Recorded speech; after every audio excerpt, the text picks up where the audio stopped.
come back to that a bit later. Am I the only one that thinks Forest is going to actually do something against Chelsea?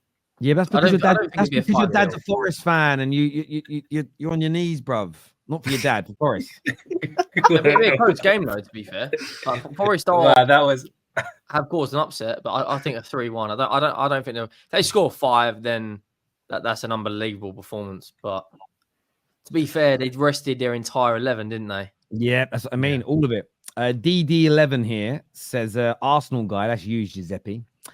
Please don't comment on Palmer if you don't watch Chelsea games. You sound ridiculous. I do watch Chelsea games. I said I tried to say I don't watch every game for one, and second of all, I said I don't watch them the same way I watch Arsenal games. By that, I mean I might be on my phone a little bit when the Chelsea game's on, and stuff. I'm not keeping an eye when I watch Arsenal. I keep an eye on everything that's going on. Sometimes I'll miss stuff in the game, so Palmer might do more than I really pay attention to. Giuseppe's arguments of does he go missing in a couple of games without even knowing sums up the desperate, bitter attempts by rivals to downplay Palmer. Once again, I rate Palmer. Like, this is what these guys don't get. They want me to gag for Palmer or something. What's going on, man? These rival fans. The Chelsea fans are so funny because they do all this that they're getting for Palmer now is karma for everything they give to other players from other teams, mate. Yeah, you want us to all twerk for Palmer? We ain't gonna do that. He's a great player, but for me, I just think that they're overhyping him a little bit now, and that's all I'm saying. I'm being a bit more level-headed. Does he walk into most teams? Yes, he does.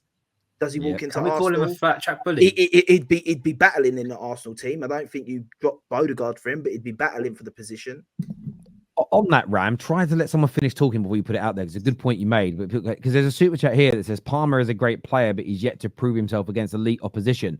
Do you think Palmer's a flat track bully, Ram?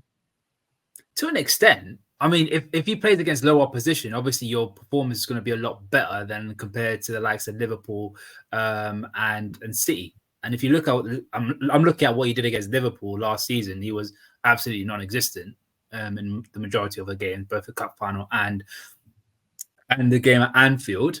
Against Arsenal, I think he did all right at Stamford Bridge. I think I'm not entirely sure, but at Arsenal away, he was. I don't know if he played or anything, but I remember he didn't look. He didn't play when he came to the. He didn't play, but if you look at the stats of the goals and the GA that everyone likes to talk about, I think about 65% of them are against the bottom 6 when he played them at the time.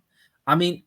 It's not disrespectful because he's still putting out crazy numbers, but you still have to take into account the players that you're comparing him to, like the Sakas, the Odegaards, the Salahs, the De Bruynes, and people like that. They did it against the big and best teams. If you put Palmer in those teams, he would deliver. Sorry, Terry. But on that, sorry. So I've just looked here. He's got a very short career so far, but he has 4 goals against Manchester United. He has 3 goals and 1 assist against Liverpool. He has 2 goals and 2 assists against Tottenham. And he has 2 goals against Arsenal. So considering he's only played for about 15 months, he already has 4, 8, 12. He has 14 GA in a combined total of 2 games against Arsenal, 3 against Spurs, 3 against Liverpool, and 3 against Man United. So was that 3? So he has 12 GA in 13 games against the big teams in England, mate. What are you talking about? Careful, man. The GA. When was the 3 GA against? When was the 3 GA against us? I don't know when it was. He didn't score against. He didn't get a goal. It says here Liverpool. It says Liverpool. It says Liverpool. He's played 3 games against you. He's won twice and drawn once. Right. This is Cole Palmer. I've got on my screen. Yes, it is. And then I'm scrolling along, and I'm on transfermarket.co.uk. I don't know what games these were in, but I'm just reading out what their website says. He says he's got 3 goals. He won twice and drawn once. He didn't beat us when he was at Chelsea. Yeah, he never beaten us.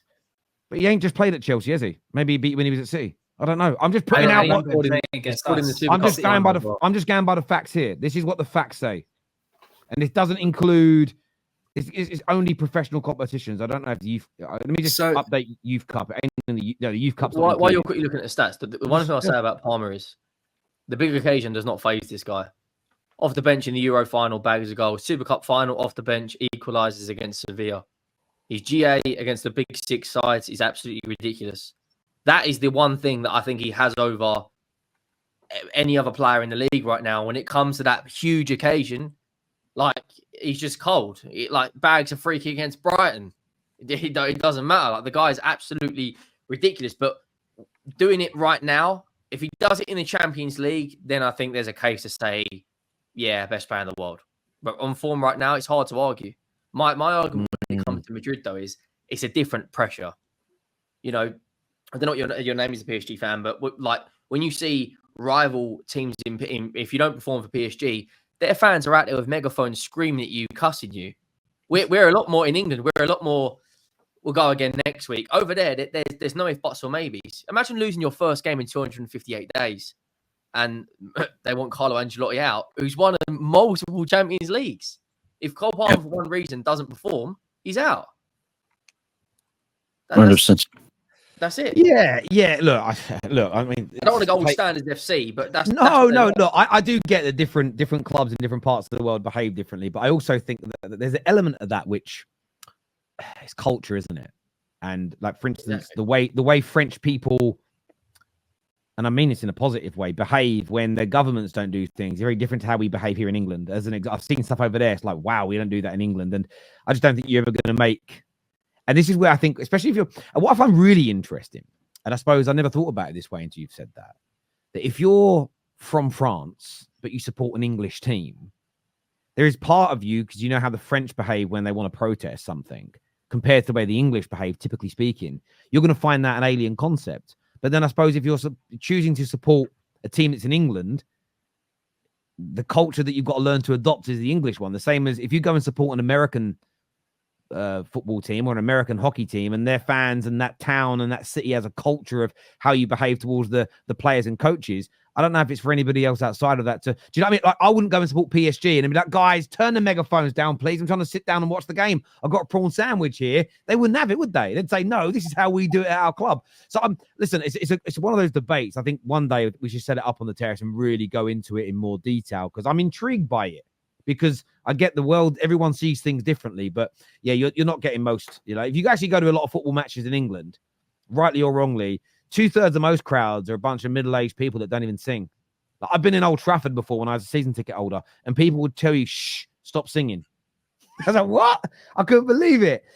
So you get a lot of that. I don't know if any of. I don't know because I've not been there regularly. I don't know if any of that exists in Paris, in France, or in Italy, or you know, in Hungary. I don't know if you get people with their flasks of tea and their cucumber sandwiches at football matches there, and I think that's part and parcel of why it's so different. But no, it's true.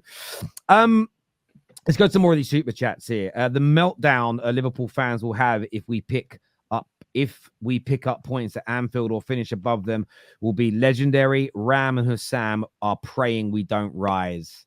First do it, then come back to me.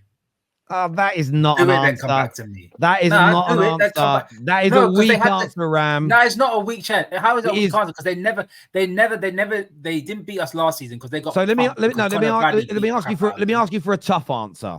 If they come and beat you, what are you going to say? If they come and prove they're as good as they think they are, then what are you going to say? Fair play, Chelsea. What else can I say? If we play that crap, you have to hold that. To be fair, I want you to speak the truth. Giuseppe's. Sorry, I already done that one there. Palmer has had 2 average games where he went missing and played in the loss to Servette.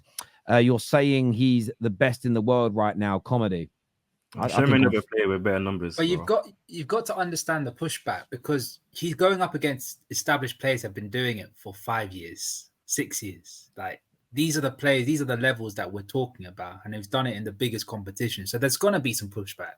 That don't mean we don't rate him. It's just that you're comparing him to the best of the best, and they've been doing it for a lot longer than Palmer has.